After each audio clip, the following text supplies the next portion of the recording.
ஒரு ஆணும் ஒரு பெண்ணும் உங்களோட பழைய காதல்லேருந்து மீண்டு வர முடியலையா, அதுக்கு ஒரு நல்ல டிப்ஸ். புது காதல் தெரிஞ்சிடுங்க. என் பழைய காதலும் என் காதலே செட்டில் ஆகிட்டாங்க, எனக்கு இன்னும் அவங்க நினப்பாவே இருக்குது அப்படின்னு கேட்டிங்கன்னா, உங்களுக்கு இன்னொருத்தர் கிடைக்காதனால தான் அவங்க நினப்பு இருக்குது. நான் ஓப்பன் ட்ரூவாக சொல்கிறேன்.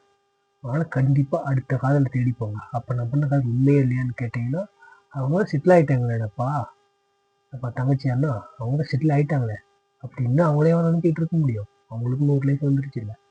நீ வேற ஒரு வாழ்க்கையை தேர்ந்தெடு. ஒரு நல்ல காதல் பண்ணு. அந்த காதல் யாருன்னு நான் சொல்கிறேன். நீ யாரை காதல் பண்ணுன்னு நான் சொல்கிறேன். கடவுளை லவ் பண்ணுங்க. அவங்களே அந்த தெய்வங்களே உங்களுக்கு தேவையான வாழ்க்கை துணையை உங்ககிட்ட கூட்டு வந்து ஒப்படைப்பாங்க.